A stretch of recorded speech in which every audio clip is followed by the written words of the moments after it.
Hello students, welcome back to our YouTube channel J study math. उम्मीद करता हूँ कि आप लोग अच्छे होंगे और अपनी पढ़ाई अच्छे से कर रहे होंगे। इस नई वीडियो में हम क्लास 10th का एक सैम्पल क्वेश्चन पेपर आया है जो अभी 2-3 दिन पहले ही जस्ट ये पब्लिश हुआ है। तो इस क्वेश्चन पेपर के हम सेक्शन ए के जो फर्स्ट 20 MCQ होते हैं, जो मल्टीपल चॉइस क्वेश्चन होते हैं, उनमें से फर्स्ट 10 क्वेश्चन के जो MCQ हैं जो उनको हम इस वीडियो में सॉल्व करेंगे। तो चलिए देर ना करते हुए हम अपने क्वेश्चन स्टार्ट करते हैं। तो देखो, जो सेक्शन ए है उसमें जो फर्स्ट क्वेश्चन है, if two positive integers a and b are written as a is equal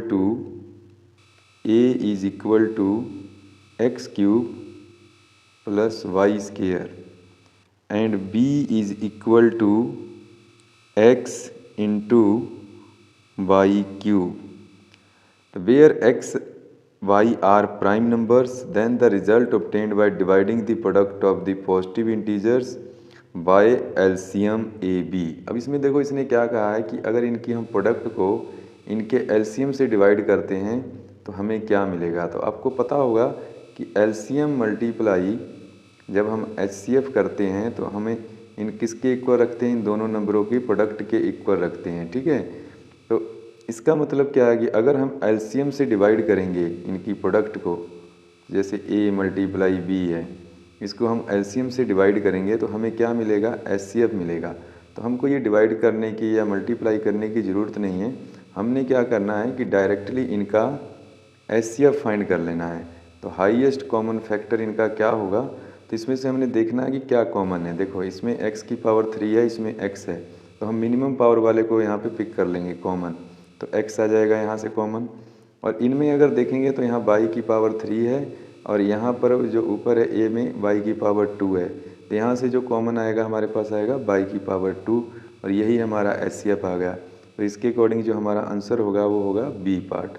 B is the right answer of this question. तो आई होप आपको ये पहला क्वेश्चन अच्छी तरह से समझ आ गया होगा। अब हम सेकंड क्वेश्चन देखते हैं। The given linear polynomial y is equal to f of x has how many zeros, 2 zeros, 1 zero and the zero is 3। तो आप अगर यहाँ पे ध्यान से देखोगे तो जो ये लाइन है ये कहाँ पे इंटरसेक्ट कर रही है, अगर आपको नहीं क्लियर दिख रहा है तो मैं बता दूँ, यहाँ पर जो दिया हुआ है इंटरसेक्ट कर रही है 0,4 पे, इस वाले पॉइंट पे, और जो ये वाला पॉइंट है जहाँ पे इंटरसेक्ट कर रही है ये 3,0 पे। तो यहाँ पे देखो x एक्सिस को ये जस्ट 1 टाइम्स क्या कर रही है, 1 टाइम इंटरसेक्ट कर रही है, इसलिए 1 जीरो तो होगा, ये तो कन्फर्म होगा। इसका जो जीरो होगा वो मतलब एक जीरो ही होगा, नंबर ऑफ जीरो अगर काउंट करेंगे तो 1 आएगा। ठीक है, और वो जो जीरो होगा वो x की वैल्यू होगी, तो यहाँ पर x की वैल्यू कितनी है, 3। तो इसका जो ऑप्शन आएगा 1 zero and the zero is 3, तो ये आएगा B answer is the right answer. तो इसका आएगा बी आंसर, इसका भी क्या था, बी आंसर। ठीक है, तो ये इस तरह से ये 2 क्वेश्चन हो गए। अब मूव करते हैं हम नेक्स्ट क्वेश्चन पे, थर्ड क्वेश्चन। तो देखो थर्ड क्वेश्चन में क्या दिया हुआ, the line representing the given pair of linear equations are non intersecting, which of the following statement is true.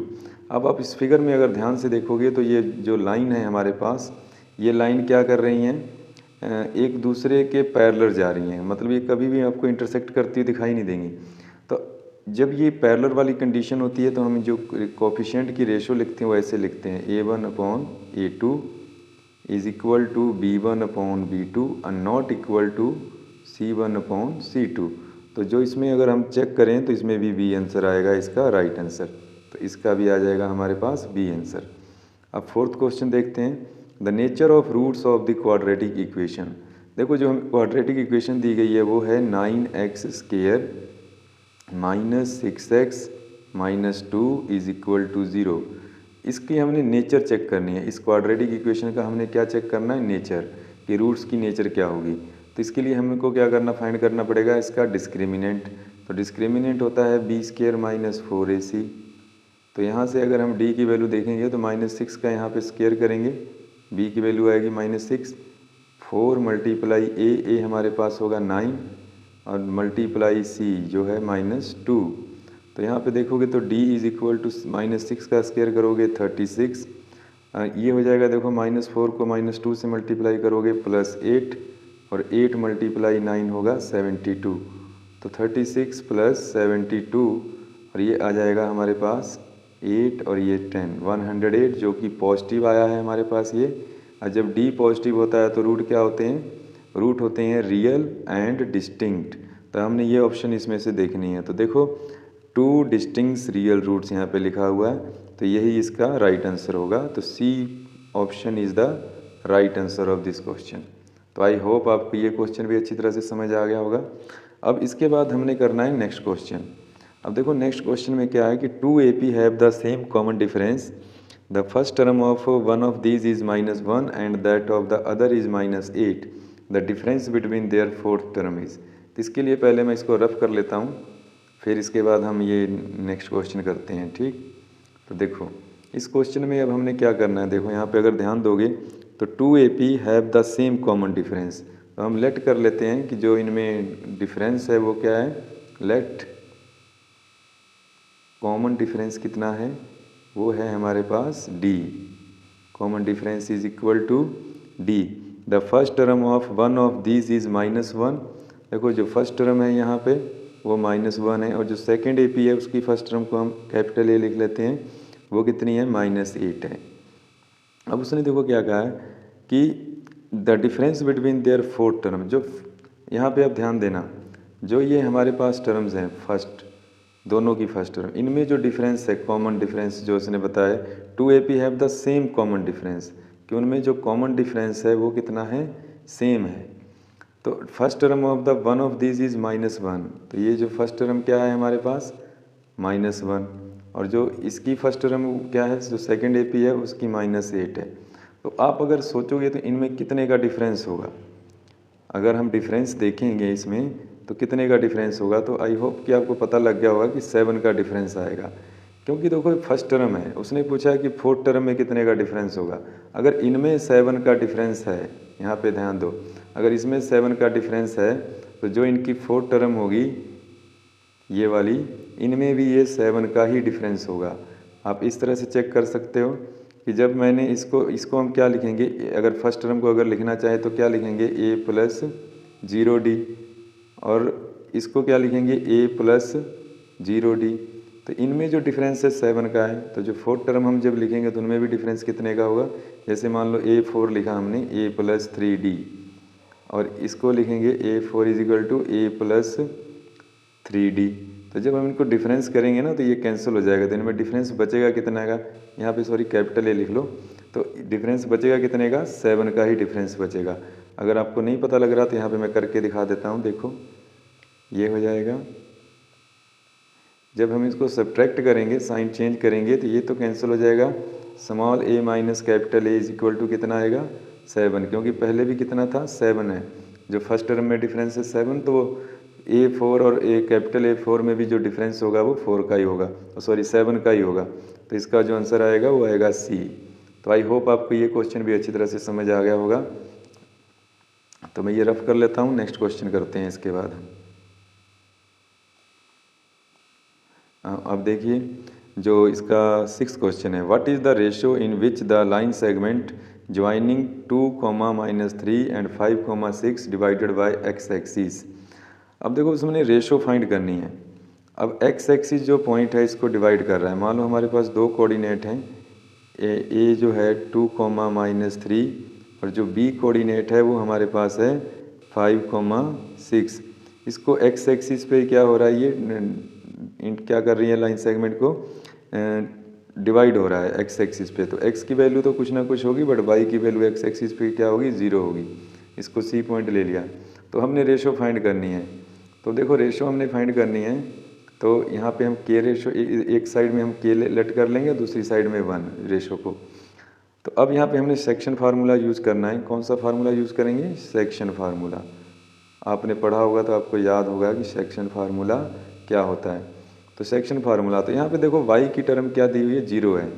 तो हमें y का कॉन्सेप्ट ही इसमें अप्लाई करना है, ठीक है, इसमें y वाला कॉन्सेप्ट। तो यहाँ पे अब हम देखो ऐसे लिखेंगे, 0 यहाँ लिख लेते हैं, इज इक्वल टू, अब देखो k को मल्टीप्लाई करना है y2 से, तो ये हो जाएगा 6k, और 1 को मल्टीप्लाई करेंगे हम -3 से, तो यह आ जाएगा -3 अपॉन में हमने लिखना है k + 1, और जब इसको हम क्रॉस मल्टीप्लाई करेंगे तो ये 0 से मल्टीप्लाई होके 0 आंसर दे देगा और ये आ जाएगा 6k-3।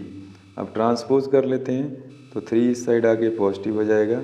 अब यहाँ से अगर हम k की वैल्यू निकालें तो 3/6 जो कि हमारे पास कैंसिल होने के बाद कितना आएगा 1/2।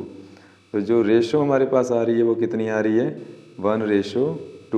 तो इसका जो आंसर आएगा हमारे पास आएगा A is the right answer of this question. अब जो 7th क्वेश्चन है तो 7th क्वेश्चन अब हम देखते हैं। तो आई होप आपको यहाँ तक समझ आ गया होगा अच्छी तरह से। अब 7th क्वेश्चन इसके बाद हम करते हैं। तो जो देखो 7th क्वेश्चन है, a point XY is at a distance of 5 units from the origin. अब देखो इसको ना थोड़ा सा आप ग्राफ पेपर पे इस तरह से एक्सिस ड्रा करने के बाद सोच सकते हैं ये इसका ओरिजिन है। अब उसने क्या कहा कि XY जो है XY is at distance of 5 units from the origin. इस ओरिजिन से 5 यूनिट डिस्टेंस पे है। How many such points lies in the third quadrant. अब थर्ड क्वाड्रेंट हमारे पास ये वाला क्वाड्रेंट है, थर्ड क्वाड्रेंट। तो यहाँ पे देखो 5 यूनिट की डिस्टेंस पे किधर हो सकता है। देखो अगर यहाँ से हम चूज़ करें तो इस साइड भी जा सकता है 5 यूनिट की डिस्टेंस, यहाँ पर भी जा सकता है, इस साइड भी जा सकता है, इस साइड भी जा सकता है। तो इस तरह से इनफाइनेटली मैनी पॉइंट्स हो सकते हैं। तो जो इसका आंसर आएगा वो क्या आएगा, डी आंसर आएगा। ठीक है, तो ये आ जाएगा हमारे पास the answer. Infinitely many point हो सकते हैं जो ओरिजिन से 5 यूनिट डिस्टेंस पर लोकेट कर सकते हैं। इस तरह के कितने पॉइंट हो सकते हैं, इनफाइनाइट पॉइंट हो सकते हैं। सो इसका आंसर आएगा इनफाइनेटली मैनी। अब इसके बाद हमने करना 8th क्वेश्चन। 8th क्वेश्चन की जो देखो डायग्राम है उसको हम थोड़ा सा अगर वर्टिकली ड्रा करके देखें ना तो हमें ज़्यादा ईजिली समझ में आएगा। ये इस तरह से ड्रा कर लेते हैं। यहाँ पे एक पैरेलल लाइन ड्रा कर दो। ये पॉइंट हो गया C, this is A, this is B, then E and this is D। अब हमें गिवन क्या है कि जो DE है वो पैरेलल है। ठीक है, इसको मैं रब कर देता हूँ 1 मिनट। तो जो ये पैरेलल है हमारे पास, तो अब हमने क्या करना है कि BPT थ्योरम हम अप्लाई कर सकते हैं, बट उसके लिए नहीं, इसने कुछ वैल्यूज़ दे रखी हैं। AB is equal to A, ये A दिया हुआ है, BE is equal to B और DE is equal to X और CE is equal to small c। अब गिवन में हमें दे रखा है कि जो DE है वो पैरेलल है किसके, BC के पैरेलल है। तो यहाँ पे अब हम क्या कर सकते हैं कि देखो अगर हम इसके अकॉर्डिंग लिखें, ये वाली जो साइड है पैरेलल है, तो ये यहाँ पे देखोगे तो ये एंगल और ये एंगल इक्वल हो जाएंगे। कौन से एंगल होंगे, corresponding pairs of angle, each angle 90 degree. क्योंकि यहाँ पे अगर ये 90 डिग्री है, अगर यहाँ पे नहीं भी है 90 डिग्री ना, तो 90 डिग्री नहीं लेके चलना, अब 90 डिग्री छोड़ दो, सॉरी। यहाँ पे जो भी एंगल बनेगा वो कॉरस्पॉन्डिंग एंगल बनेगा। वो कॉरस्पॉन्डिंग एंगल क्या होगा, इक्वल होते हैं। तो कॉरस्पॉन्डिंग एंगल इक्वल हो गया और एंगल C जो आएगा कॉमन एंगल आएगा इसमें। तो ये होगा क्या कि YAA रूल, ये ट्रायंगल स्मॉल ट्रायंगल DEC ये सिमिलर हो जाएगी ट्रायंगल ABC के। और जब ट्रायंगल सिमिलर होते हैं तो उनके कॉरस्पॉन्डिंग साइड्स की रेशो इक्वल होती है। तो इसको हम ऐसे लिख सकते हैं कि DE अपॉन AB, यानी कि DE upon AB, DE upon AB is equal to, इसकी जो साइड है CE अपॉन BE, इस तरह से लिख सकते हैं। अब देखो यहाँ पे जो DE कितनी है हमारे पास X अपॉन AB कितनी है small a, is equal to CE C, और जो यहाँ पे BE, सॉरी यहाँ पे BE नहीं लिखना था, यहाँ पे हमने लिखना था CE, ये मिस्टेक हो गई है क्योंकि जो बड़ी ट्रायंगल है उसकी साइड हमारे पास बनेगी BC। तो यहाँ पे अब आ जाएगा हमारे पास, ये आ जाएगा BC लिखना था, तो BC हमारे पास कितना है B प्लस C बनेगी। अब इसको क्रॉस मल्टीप्लाई कर दो तो ये बनेगा AC upon BC B plus C, AC upon B plus C। तो जो इसका राइट आंसर आएगा वो आएगा B पार्ट। तो B पार्ट जो होगा इसका राइट आंसर होगा। तो आई होप आपको ये क्वेश्चन भी अच्छी तरह से समझ में आ गया होगा। ठीक है, इसके बाद अब हम करते हैं इसका 9th क्वेश्चन जो है, देखते हैं 9th क्वेश्चन में क्या दिया हुआ है। जो 9th क्वेश्चन है, if O is a centre of circle and chord P Q makes an angle of 50 degree. देखो यहाँ पे जो ये एंगल है ना, ये 50 डिग्री का बन रहा है। इसको मैं डायग्राम को अगर ड्रा करूँ यहाँ पे अगर ऐसे हम ड्रा कर लेते हैं, और ये इसकी रेडियस हो गए और ये हो गया इसका कॉर्ड, और यहाँ से एक टेंजेंट ड्रा हुआ है ऐसे, पी पॉइंट है ये, ठीक। और जो यहाँ पे एंगल बन रहा है वो कितनी डिग्री का बन रहा है, 50 डिग्री का। और ये तो देखो इक्वल है, और यहाँ पे पूरा एंगल कितने डिग्री का बनेगा, इसके साथ 90 डिग्री का। और 90 माइनस अगर मैं यहाँ से 50 कर देता हूँ तो ये एंगल आ गया 40 डिग्री। कितना आ गया, 40 डिग्री। तो देखो ये अगर ये 40 डिग्री आ गया और रेडियस इक्वल है तो ये आइसोसेलेस ट्रायंगल हुई, तो 40 और 40 हो गया। तो 40 और 40 ये कितना आ जाएगा हमारे पास, 80। और 180 में से अगर हम 80 माइनस करेंगे तो जो ओ एंगल बनेगा वो कितना बनेगा, 100 डिग्री।